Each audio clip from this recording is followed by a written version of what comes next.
Yes, Harry now has a serious issue. He wants to return to Britain for the Invictus Games in July, I guess. If he and Meghan are granted the police protection he wants, I would be shocked. Everyone is drawn to the prospect of Meghan visiting. Overall, they are enraged with the Sussexes. People generally don't want to interact with them at all. Much more. He uttered the most horrible things about Prince William, Kate, his father, Camilla, and Britain in his book. Naturally, it wasn't limited to his book. He did it on both the Apple and Netflix programs. He has also gone around the world claiming that Britain is a racist nation, that his family is racist in this country, and so on. Tom Bower just issued a severe warning, and this time it goes beyond his betrayal of his book. He is directly criticizing Prince Harry and Meghan Markle for their alleged intentions to move back to the UK. That return won't end well, not even close, in Bower's opinion. Bower is being really explicit. Britain no longer wants Harry and Meghan. It's not warm on the streets. The doors are closed. Additionally, the welcome mat has been turned upside down. The pair doesn't appear to comprehend how hostile the surroundings are when they return home. To be honest, it's easy to understand why. You appear on international television, blame the royal family, reveal all of their personal secrets, and then pretend to be shocked that no red carpet is being rolled out. According to Bower, these two's daring is completely different. The public's ire hasn't subsided. The Oprah interview that made headlines and divided people around the world is still a source of controversy. The debate around music did not go away. It simply went underground to wait. When Harry published his candid biography, which revealed personal family secrets that were never supposed to leave the royal walls, things became even more chaotic. Any remaining trust between the pair and the British public, according to Bower, was shattered by that decision, and it hasn't even somewhat healed. Please leave. Please don't bother us. The way they have handled Kate and Prince William music disgusts us. The manner they have handled their father, Prince Charles, has appalled us. He's not flawless, by the way, but keep in mind that he paid for their initial travel to California and continued to do so for years and years. This is where things start to get interesting, though. Bower claims that something else is settling in fatigue beyond the rage. The people of Britain are just worn out. The headlines erupt into turmoil each time Harry and Meghan appear, speak up, or take a seat for an interview. The public might not even be the largest issue, because walking back into the UK might instantly rekindle the entire inferno. The palace itself may be the source of the actual wall. According to reports, senior royals have relished the peace that followed the couple's move to Montecito. There were no unexpected disclosures, no public arguments, simply efficient, targeted royal activities. If Harry and Meghan return, it may blow everything up. Additionally, the timing couldn't be worse. Alright, enough is enough. It is imperative that we keep our distance from these two. The royal family, I believe, but you're talking about a sick king, a sick Kate, and Camilla, who isn't doing well either. The scandal that Meghan and Harry could cause is the last thing they need. They don't want their lives to be disrupted by that. So, this is going to be quite the roller coaster. Important members of the royal family are currently coping with severe health issues and demanding duties that require their undivided attention. The last thing anyone in the organization wants is to add media distractions and emotional strain to that mix right now. Bower gives direct advice. If you have to, show up, take care of business, then quietly depart. There will be no formal celebrations or large reunions, just in and out. In an effort to improve Britain's standing internationally, King Charles is focused on national objectives and diplomacy. One well-known family reunion might take up those headlines entirely, diverting attention from issues that truly impact the nation. That kind of disruption, in Bower's opinion, would be a major institutional error in addition to being embarrassing. Why, therefore, is Harry returning at all? Invictus. In one word. Britain is hosting the Invictus Games, an international athletic competition commemorating sick and wounded military personnel. Because of this, it is hard to ignore Harry, which puts everyone in an extremely awkward situation. However, the royals are not required to go just because Harry does. If he did, I would have you pulled. That would be a really bad error. Re-establishing ties between the United States and Great Britain must take precedence over Harry's stupid actions. According to sources, the royal family may purposefully avoid being involved in the controversy that Harry initiated. According to reports, Harry is fervently hoping that at least one senior royal will reveal their identity in order to normalize the situation. That's not likely to occur, and that's a huge issue, according to Bauer. The Invictus Games completely loses its grandeur and international legitimacy in the absence of royal sponsorship, in addition to losing well-known names in the front row. Then there's the security issue, which is a mess in and of itself. While on British territory, Harry has been embroiled in a court struggle to obtain formal police protection. His return becomes even more difficult in the absence of a restored security status. The Invictus Games in Birmingham, Britain, are necessary. In order to restore their reputation and reaffirm their royalty, there will be rehearsals this year and the actual games the following year. And that's just what I hope the king won't let happen. He won't welcome Harry in the manner that Harry desires and won't provide the safety that Harry is requesting for his family. There are major concerns regarding a prince's safety and reputation when he travels to his own nation without official state security. Bauer also brought attention to the legal controversy regarding Harry's disagreements with British media outlets. He's already in a difficult situation because of those leaked conversations with Charlotte Griffiths. Harry's reputation suffers further if judicial proceedings reveal additional evidence that refutes his account of what happened. It's not only poor timing to travel to the UK immediately following a court defeat, it's a PR nightmare with his name all over it. Not to mention Meghan. The British public's dissatisfaction with her hasn't decreased. Many believe that while she continues to profit from her royal position, she has spent years condemning royal customs. That issue is kept alive and loud by the continued usage of the Duchess of Sussex title in public appearances and commercial endeavors, music. Bauer claims that Harry might come to regret his decision to enter the UK with all of these circumstances, music, piling up at once. For years, there have been calls to deprive Harry and Meghan of their royal titles, and the debate is only becoming more heated. Alternatively, you consider Invictus and Harry's goal of having just one member of the British royal family appear to support him next year in order to give him the credibility he hasn't had. These days, it's more than simply tabloid rumors. Music. The same awkward question has been posed by real people, prominent figures, and even some political voices. When do the titles end? Nothing has been done as of yet.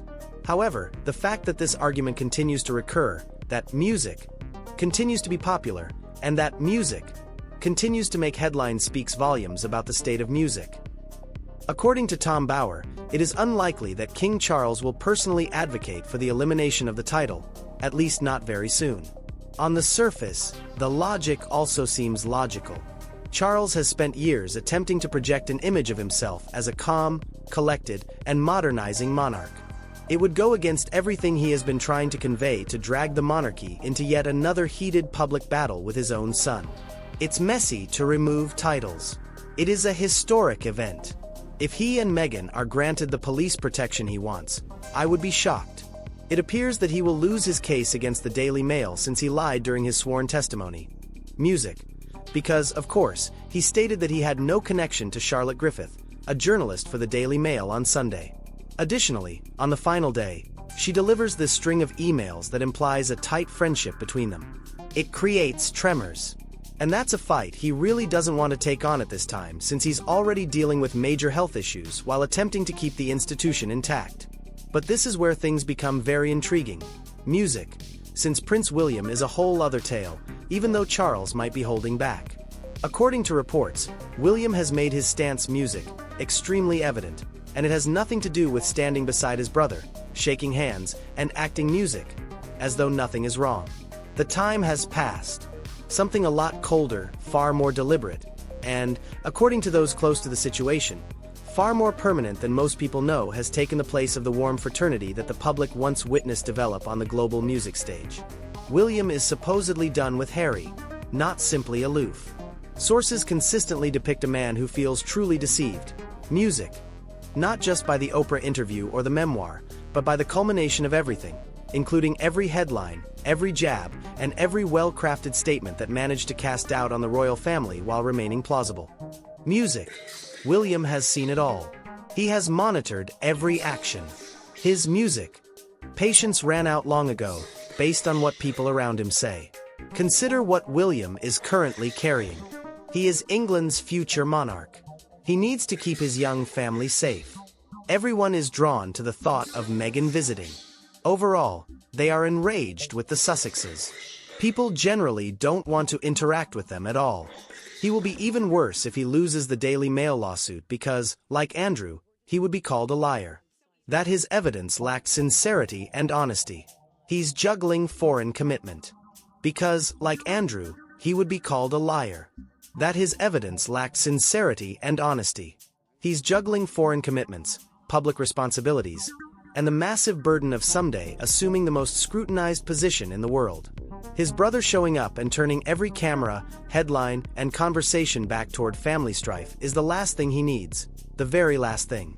William's coldness isn't unjustified. He's defending his family, the organization, and, to be honest, his own mental space. Furthermore, Bauer claims that William's boundaries aren't shifting. Let's now address a topic that receives little attention: the extent to which Harry and Meghan's popularity has truly declined. Because it has collapsed rather than merely dropped. When you look at the time frame, the rate of that fall is quite astounding. When Harry and Meghan made their first public appearance together, the response was electrifying. He had discovered someone exceptional, this cherished prince, the entertaining one, the relatable one, the one with his heart on his sleeve. Meghan was a breath of fresh air when she entered. The people adored her for her sharpness, warmth, and charisma. The wedding was a worldwide occasion. Millions upon millions of people watched. Windsor's streets were crowded. There was genuine enthusiasm. There was real enthusiasm. And there was practically no limit to the kindness shown to this couple. What then took place? How does a couple go from being so well-liked around the world to the point where they receive more eye rolls than cheers just for attending an event? Bauer and many others who have closely examined the subject have concluded that there are numerous options. Decisions that gradually, persistently, and inevitably destroyed the public sympathy for them. It began with the choice to relinquish royal responsibilities, which might have been doable on its own. People were aware of the pressure. People were prepared to give them room. However, everything changed after that choice. Harry and Meghan publicly retreated into the international media limelight, which they claimed was smothering them, rather than quietly withdrawing and creating a private existence. It is impossible to overestimate the significance of the Oprah interview. The removal of Andrew's title has scared him. "Oh, I see," told Meghan unequivocally that they may all lose everything and their titles once he becomes King William. And I'm rather certain that William will accomplish that if I were a betting guy. Retaliation is the only way to keep him out of trouble. That moment landed like a grenade. Sitting down on international television and making grave accusations against members of the royal family, a family that had not publicly responded, had not defended itself, and was operating under the rigorous constraint of never complaining and never explaining. The public's opinion was highly divided. In particular, it crossed a boundary that was unavoidable for a sizable segment of the British populace. Then followed the memoir, the candid book that revealed intimate discussions, intimate moments, and family issues that were never intended for public viewing. Each page was like taking money out of an already depleted account. Bauer characterizes it as a methodical erosion of trust, not only with the royal family but also with the British people who had once enthusiastically supported them. And the commercial activity went on despite everything. All of this is packaged and presented under the Sussex name and titles, including the Netflix deals, the podcast, the brand relationships, and the well-planned public appearances. It was this combination, criticizing the system while yet making money off of it, that transformed dissatisfaction into something more profound, something more akin to sincere wrath than disappointment.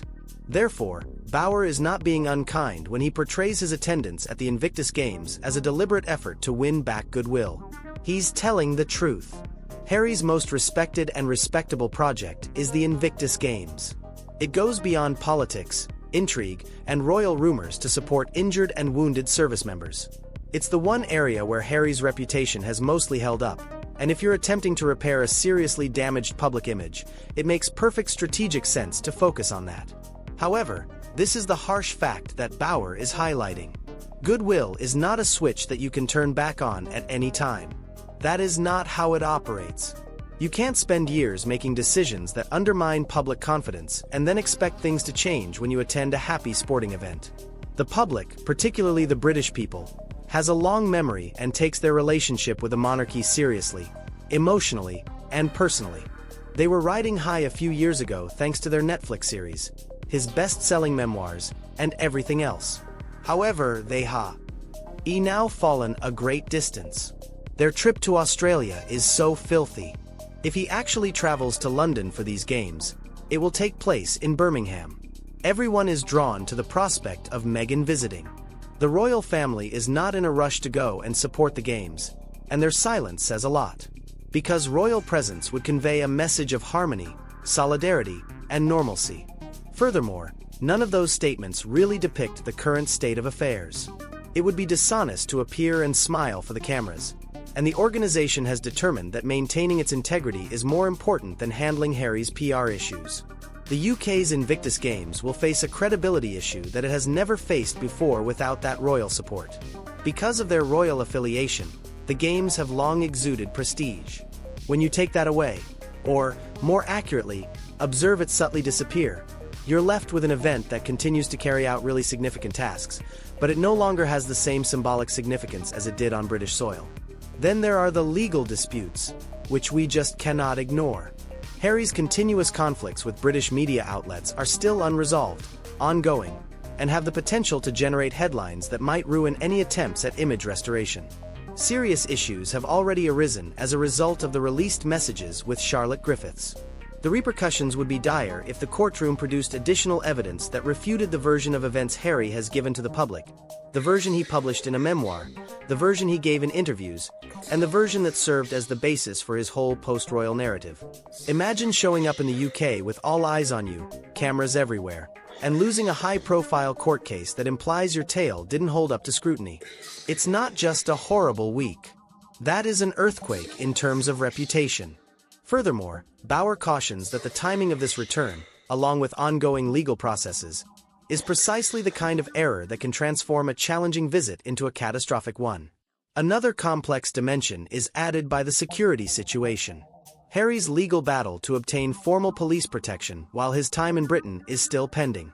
Furthermore, the situation's optics are quite peculiar. A prince, a member of one of the safest families on the planet, traveling to his native nation without the security that comes with his position. It poses questions for which there are no easy answers.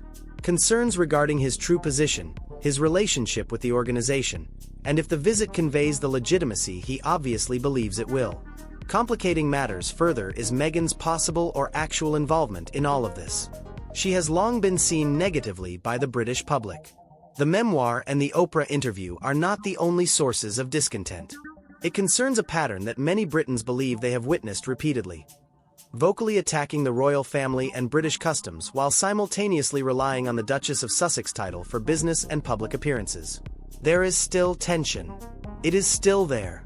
And any tour in which Meghan sets foot on British soil will undoubtedly instantly rekindle every facet of that controversy. The title question will resurface with a bang. The footage from the Oprah interview will begin to circulate. Screenshots of the memoir quotes will be posted. Every awkward moment from the previous few years will be brought back into the spotlight. Not because the media is being unjust, but rather because that's what happens when the main characters in an ongoing tale reappear where the story started. When you combine all of these elements, Bauer's conclusion is grim and unambiguous. Harry and Meghan can't just show up, win over a few rooms, go to the games, and subtly change the story to their advantage. For that kind of soft reset to be effective, the circumstances in the UK are too complex, too demanding, and too unfriendly. There are actual political hazards. Any connection to ongoing legal disputes and title disputes causes issues that go beyond one's reputation. There are actual personal risks. It is emotionally and tactically risky to enter a family setting where important members have established clear boundaries and where reconciliation has not occurred and may not occur. And the reputational dangers are arguably the worst of all, as every error, awkward situation, and unfavorable headline will be magnified by a British public that is not forgotten or forgiven. The fact that Harry and Meghan still appear to think making a comeback is worthwhile is what makes this moment so intriguing and revealing. And perhaps that speaks to something real. Perhaps Harry really does miss his house. Beyond politics and image control, perhaps the Invictus Games symbolize something very personal to him. Perhaps a part of him still believes that one day a door will open. However, hope is not a tactic. Additionally, Tom Bauer claims that Harry and Meghan don't fully get the difference between what they are hoping for and what is actually in store for them in Britain. The red carpet is not emerging. They are not being welcomed back by the elder royals. The people of Britain are not prepared to start over. Additionally, when they attempt to repair their reputation at a sporting event, the legal, security, and reputational issues won't stop courteously. Once in control of everything, the pair is now negotiating one of the most difficult, high-stakes returns in contemporary royal history, and doing it without the institutional, societal, or familial support that could have made it possible. This is the crucial question. Given everything that awaits them, should Harry and Meghan proceed with their return? Or is now the time when they finally take a step back, reconsider, and acknowledge that certain bridges cannot be rebuilt after they have burned? We want to know exactly where you stand in this ongoing discussion, so please share your ideas in the comments section below. If you were captivated by this video from beginning to end, please hit the like button and forward it to others. You'd be shocked at how many individuals are still unaware of the true scope of this issue. We're just getting started, so now is the perfect moment to subscribe if you haven't already. I'll see you at the next one.